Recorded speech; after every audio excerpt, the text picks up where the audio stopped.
Assalamualaikum Buya. Assalamualaikum warahmatullahi wabarakatuh. Saya hamba Allah mau bertanya. Saya merasa sangat sedih melihat berita di media tentang korban Semeru. Ada salah satu berita yang ramai, yaitu seorang anak bernama Rumini yang ditemukan meninggal dunia berpelukan dengan sang ibu yang sudah renta dan tak sanggup berjalan. Alih-alih menyelamatkan diri saat terjangan erupsi Semeru, Rumini memilih untuk mendekap sang ibu berjuang hadapi terjangan erupsi Semeru hingga meninggal keduanya. Yang ingin saya tanyakan Buya, apakah Rumini meninggal dalam keadaan syahid atau malah bunuh diri? Karena kan Rumini bisa menyelamatkan diri kalau dia mau. Mohon jawabannya Buya. Terima kasih. Semoga si Rumini adalah ahli la ilaha illallah, wafat dalam keadaan mulia. Dia termasuk man mata tuna nafsi wa duna ahlihi, mata syahidan. Dia menjaga ibundanya, jangan dikatakan dia membunuh diri. Sudahlah, orang sudah wafat, kita husnudzoni. Kita memang kayaknya sudah memang budaya hidup kita sudah jelek banget. Sama yang hidup prasangka buruk, sama yang meninggal juga prasangka buruk. Kita ini mau kemana? Kenapa hidup kita harus gaya-gaya semacam itu? Selagi masih bisa kita husnudzoni, kenapa kita tidak husnudzon? Kenapa harus pakai kalimat bunuh diri dan seterusnya untuk Rumini? Apakah Anda mengikuti jalan ceritanya lalu sampai terlihat dia itu bunuh diri? Anda ini kok komentar kok gampang banget, jangan. Bisa jadi Rumini sudah mau menggendong ibunya dan tidak kuat dan sebagainya, pengen bawa keluar. Apakah itu tidak jihad? Apakah tidak mungkin? Mungkin juga semacam itu. Kenapa kok kita tidak tahu juga kok? Masih kadang-kadang. Kadang heran berita-berita begitu tuh kok aneh-aneh. Itu ngapain? Sudah tampak dia adalah seorang anak yang cinta kepada ibundanya, kemudian membela ibundanya, ingin menyelamatkan ibundanya. Kenapa tidak begitu? Lalu dia nggak sempat meloloskan dirinya. Kalau seandainya dia bisa lari menyelamatkan dirinya sendiri, meninggalkan ibundanya, mungkin jasanya selamat, tapi hatinya rusak sekitar itu. Mana cintanya pada ibundanya? Sakit batin, sakit hati. Dan dia ingin menyelamatkan ibundanya, mungkin mau ditapah, digandeng dan sebagainya, tapi belum bisa. Kemudian di luar sudah ada macam-macam, lalu bisa keluar lalu mati. Kenapa harus dikatakan bunuh diri? Hei ahli iman, yuk kita semuanya biasa komentar yang baik deh kepada siapapun, yang hidup atau yang mati. Kita ini sudah terbiasa dengan caci maki, olah-olahan, prasangka buruk. Mau apa hidup kita ini? Mau apa kita ini? Sedih kita, sudah meninggal dunia, orang sudah meninggal dunia. Kok masih aja membicarakan? Nabi memerintahkan, kalau ada kebaikan sebutkan kebaikannya sudah. Kecuali ada tanda-tanda, seandainya ada orang kelihatan tanda-tanda bunuh diri beneran pun, apakah boleh kita ekspos sebagai bunuh diri, tidak bunuh diri?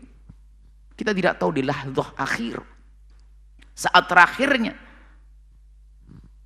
waktu dia mati seperti apa kita nggak tahu. Sudahlah, jangan ikut campur urusan ini. Memang ada orang mati bunuh diri, ada orang su'ul khotimah, itu antara dia dengan Allah. Bukan Anda yang tahu, bukan saya yang tahu. 1000 mimpi yang mengatakan orang itu su'ul khotimah, nggak boleh kita mengatakan su'ul khotimah. Itu pribadi. Ada orang tampak senyum, bisa jadi itu ahli husnul khotimah. Yang tampak merasakan kayak bukan berarti su'ul khotimah. Bisa saja sakaratul maut yang sakit dirasakan, yang dikatakan oleh baginda Nabi, sakaratul maut itu sakit. Bisa saja itulah peleburan dosanya. Kenapa kita masih su'udon kepada orang? Nggak perlu sudah. Jika kita melihat jasadnya seorang, asalkan dia ahli iman, ahli la ilaha illallah, kita husnudzoni selesai. Kalau dia bukan orang beriman, urusan agama mereka, sudahlah, jangan banyak ngomong deh. Kita ngurusi saudara kita ahli iman. Yang tidak beriman, dia punya kaidah-kaidah dalam memahami orang meninggal dunia, biarkan selesai. Menolong iya, biarpun orang Nasrani sakit, orang ini kita tolong. Semeru orang Nasrani ya kita tolong, nggak ada masalah. Islam kan seperti itu. Cuma untuk menilai seseorang husnul khotimah, kemudian sampai bunuh diri, itu adalah hati-hati. Bahkan jika ada orang terlihat di mata kita dia bunuh diri, kan dalam Islam tadi dikatakan sebagai ahli Allah dikubur di tempatnya kaum muslimin. Kita tidak hanya zahirnya saja, hakikat yang kita serahkan kepada Allah. Bisa jadi di lahdzul akhir dia menyesal. Menyesal kemudian setelah itu dia kembali. Mungkin, semuanya mungkin. Sudahlah, pokoknya yang kami rindukan adalah, yuk kita jangan biasa komentar tidak baik tentang orang lain. Kalau komentar jelek diri kita sendiri di hadapan kita, di saat kita di kamar sendiri itu loh. Ngadep pada Allah, ya Allah aku jelek begini loh, ya Allah mulutku, ini tanganku sering komentar nggak benar, itu saja sudah. Jangan ke orang-orang, apalagi sudah meninggal dunia. Bagaimana minta maafnya Anda kalau salah? Ini bahasa cinta kami kepada Anda.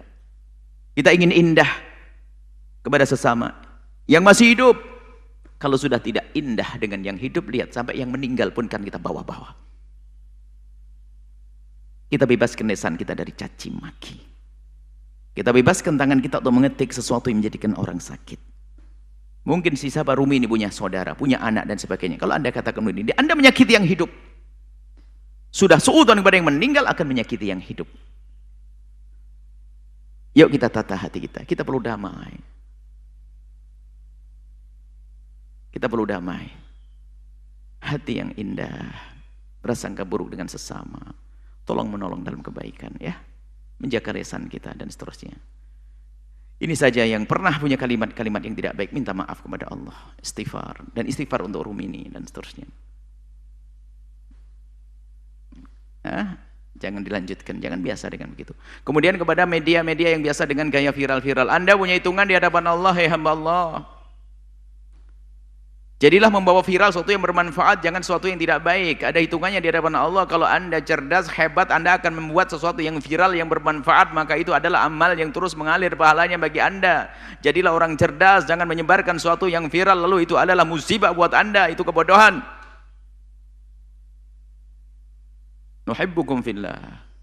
Ini bahasa cinta kami untuk Anda semuanya. Wallahu a'lam bishawab. Setelah Anda menyaksikan video ini, jangan lupa berselawat kepada baginda Nabi Muhammad sallallahu alaihi wa alihi wa sahbihi wasallam.